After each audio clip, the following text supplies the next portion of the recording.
really lovely to speak to you here in actually Britain's oldest cinema, to talk to a current star of Hollywood.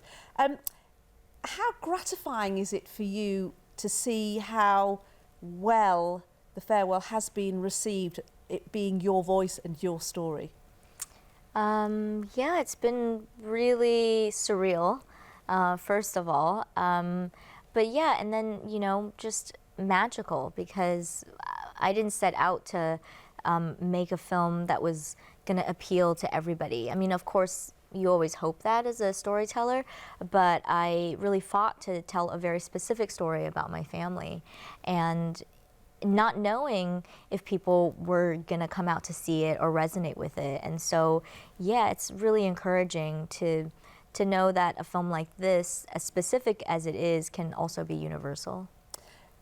What I loved about it was that it was nearly all in Mandarin, and it was actually really lovely to hear that language spoken on the big screen, because it's a huge rarity for us in the UK, and it must be again in the US, which is ridiculous, really, isn't it, in 2019? Yes.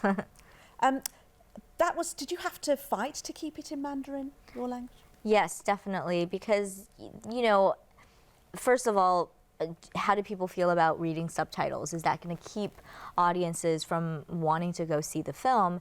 And then second of all, you know, there's all of these restrictions with broadcast that if you have over a certain percentage of subtitles, then it immediately you know, gets labeled as a foreign film, and so it was just really complicated, and I didn't know about any of that. All I knew was that I can't have my characters speaking languages that don't make sense to those characters. And because these characters are based on my real life family members, and so much of the movie itself is about communication or the lack thereof, then that, you know, the miscommunications, both because things are not supposed to be said, as well as the things that people are literally unable to say because they don't have the language ability. I mean, all of that lends to the texture of the film and was important to me. So I fought really hard to keep all of those things authentic.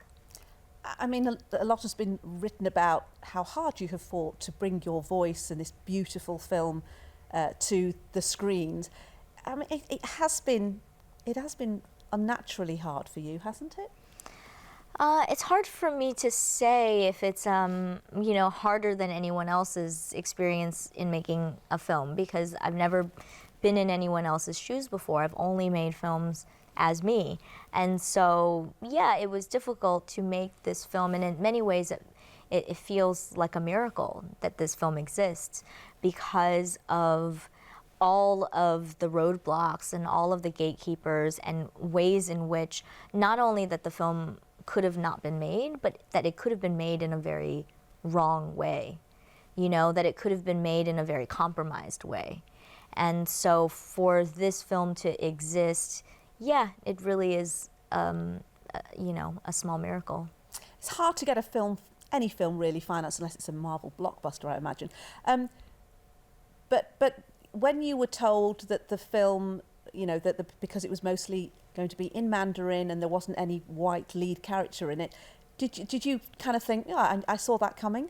I knew you were going to say that to the financiers that all said that to you?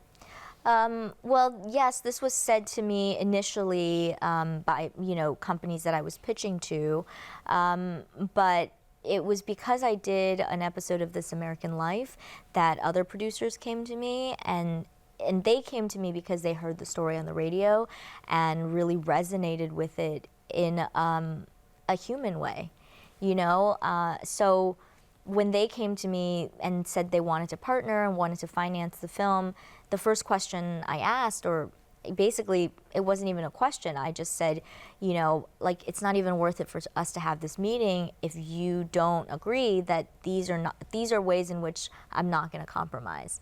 And it was because I had had these previous meetings where certain elements of the script was challenged, like the language, like the way that it was going to be cast. But you know, with Big Beach and Depth of Field, my producers, when I brought that point up to them, that I didn't want to cast anyone that wasn't authentically, you know, who would be in my family, and that I wasn't going to change the language of the film, they were like, of course, why would we ever ask you to do that? Have other people asked you to do that? And I was like, yeah, of course, you know. But for them, because the story resonated with them so much on a human level, they were like, you have to make it as it is, you know, otherwise it would be a completely different film. And do you think that the things that they were asking for, the changes that they were made, that feeds into this idea that, you know, Hollywood is a little bit, it's very competitive out there, and Hollywood's kind of scared of taking what they perceive to be risks? Oh, definitely. I mean, I have friends who work at big networks or under big studios, and so often the notes are specifically to not be specific, you know, insofar as we're not going to talk about politics, we're not going to talk about religion. Let's don't write the character's ethnic identity, race into it. That's just a casting decision, you know. We're just going to make sure we have a diverse cast, but that can't be written in. We're not going to, you know, write a character's sexual orientation in. You know, all of these things, in a way, they want to stay away from that specificity because it's might be deemed dangerous, or it might exclude other people from seeing the film. But how do you write character? How do you write specific people without understanding that what they look like and the culture that they're from defines their relationship to society? It defines the way that they're treated by society, and therefore it defines many of their actions in society. And so it's this weird thing, right, where they're trying to appeal to as many people as possible, but then you end up having characters that are so general that almost no one relates to them. Well, which sounds absolutely ridiculous, and we're having that dialogue in this country as well. Look at our audiences, look at the people who live in the United Kingdom, look at the people who live in the United States. Diversity, they're so diverse, and it just seems to make a good business sense to cater for everyone at long last. Yes, absolutely. I think it's really good business, and yeah, I think audiences are just tired of the same old narrative. And at the end of the day, maybe all our stories are the same, but it's not about what that new story is, but it's about how you tell it. And so why not explore it from a different perspectives? It opens so many more doors up. And I also think that it helps people to have a more realistic understanding of the landscape of the world, because so many people, when they travel, are shocked. You know, they have no idea that the UK or America is so diverse, because based on what they see in the media, that's not what that city looks like. Even in China, there's a line in the movie where the hotel manager says, you know, why don't you speak Chinese or something? She says, oh, I'm American. And he says, oh, you don't look American. And so even him as a Chinese person is looking at her face and saying, you don't look American, but something's off about you. Like, we're not the same, but you're not American, because that's not what the media tells me American looks like. And so I just think we have to be more responsible about that. I mean, I'm on the Oscars red carpet. I go to the Oscars every year and cover it. And, you know, people that look like you, Lulu, and the cast of your film, you're such a rarity on the biggest film awards. And it's just as if Hollywood just refuses to believe that you even exist, you know. And there have been calls growing over the many years that I've been covering it for Hollywood to give, you know, Asian American talent a chance to tell their stories on the big screen. Have you been aware of this movement? I mean, everyone's talked about Crazy Rich Asians as being, you know, opening up the doors. I'm not sure, has it opened up the doors? Has it made any difference at all? Well, money always makes a difference. You know, if something makes money, people automatically want to jump on it, whether it's Asians or vampires or, you know what I mean? Like, they go, oh, look, that vampire movie did well. I guess we better all invest in vampire movies. But then the minute that, you know, vampire movies start to, a couple of them fail, they go, well, it's because people are not interested in vampires anymore. It's not because the quality of the script or the way that we're telling the story is misled. You know, it must be just because vampires are out. And so I think, unfortunately, the cynical side of me thinks of it a bit that way, where everyone talks about the successful films opening doors, but it can easily be then seen as a trend, because then the same way that the future of Asian Americans being able to make films hangs on the success of the ones that comes before, it also means that the minute we have failures, then do those doors close.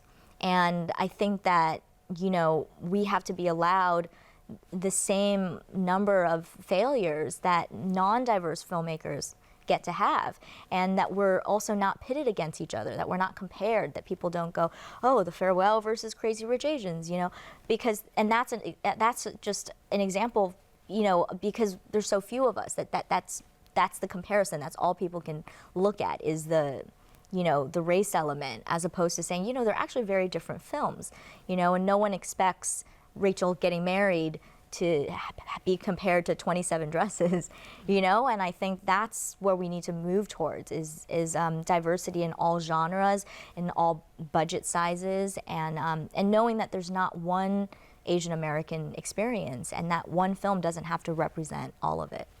As a Chinese female filmmaker, do you feel like people treat you differently? I mean, the very things I'm talking to you about seem to suggest that, you get asked questions like this that other people wouldn't get asked, questions. So that's a difference. But, generally speaking in the industry, you're a rarity, aren't you? I guess so. And it's hard for me to know if I get treated differently because, again, I haven't, been in anyone else's shoes. And so I can only know difference if I compare it. And so in terms of like making films, do I get treated differently? It's hard to say. But I do recognize, at least, in media and things like that, that I'm, responsible for answering questions in a certain way that maybe other filmmakers are just asked more about their craft and saying like, where did you put the light, and how did you decide where to put the camera, and how did you frame?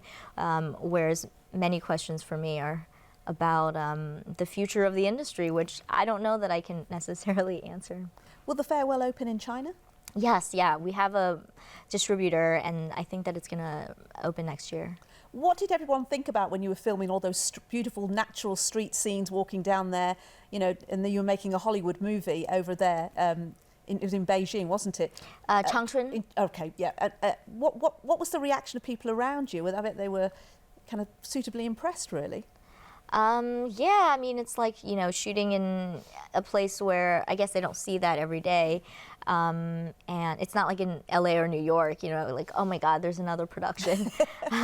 Here, people were coming out of their houses and stores, and a lot of my family members would also come to set. And it was really magical, and sometimes frustrating because you would have a lot of people in your shots, like staring at the camera.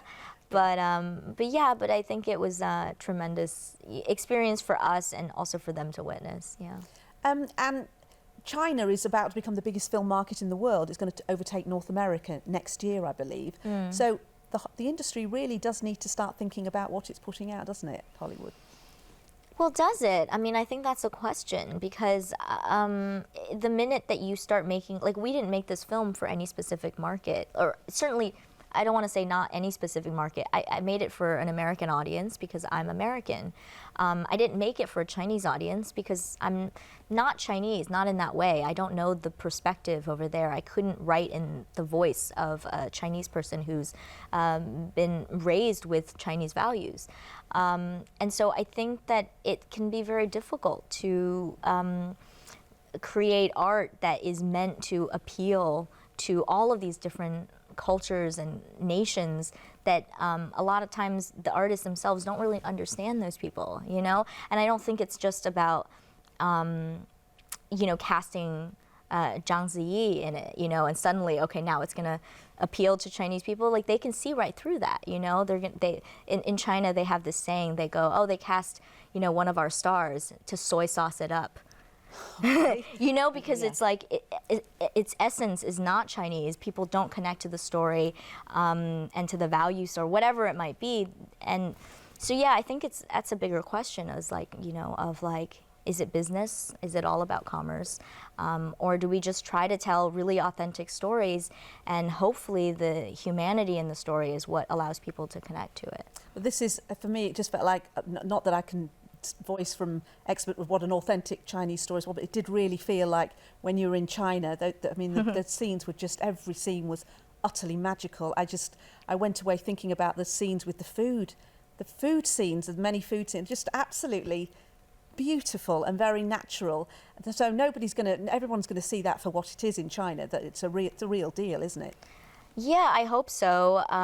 You know, because I didn't make it from a place of trying to appeal to one audience versus the other. It's because I am somebody who's in between and who is trying to negotiate between these two cultures, and that's what Billy is trying to do. And so it is coming from an authentic place for me, but I'm sure there are Chinese audiences who maybe go into it expecting a more Chinese film and being disappointed, or an American audience member who goes in expecting a quote-unquote more American film, not subtitled or what, and then they're disappointed. And you know, at the end of the day, like, there's nothing I can do about that either. Has it already opened doors for you? I mean, it's been so well received at Sundance, and you know, it's just going to do very well. I mean, I've seen it. It's a film that's going to do very, very well. I'm hoping that lots of doors are opening already, and you can pretty much make what you might want to make, whatever that subject matter is. Yes. Yeah, definitely a lot of opportunities. So it's a really exciting time. But I think for me, what's important is that I just I want to continue working with the people that I've been working with, and continue to grow as a filmmaker. I think I'm still really early in my career in finding my voice. So I want to find projects that are challenging to me in terms of tone, in terms of genre, in terms of the visuals, and working in different budget sizes certainly, but really for me it's about having the freedom and the control to continue exploring my voice on my own terms. And I guess you might be hoping that others who are also hoping to go into the film industry that look like you, or in my case that look like me, I hope that you help the people that come after as well. That's inevitably going to happen, isn't it? Yeah, I think that's the most meaningful part of all of this is I think the visibility on some level as a filmmaker, we don't ask for that. We're behind the camera. But at the same time, I remember what it meant to me, to my family, when Ang Lee won the Oscar. For my mother to see him on stage accepting the award, saying, well, he looks like us, he made it, you can too. And he's a different generation from me. He's closer to my parents' generation, and he's from Taiwan and grew up in Asia.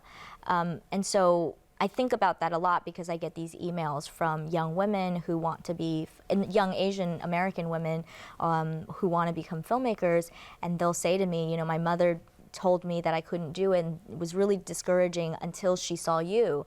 And after she saw you, she said, oh, look, she's doing it, and she's doing it successfully, so maybe you can too.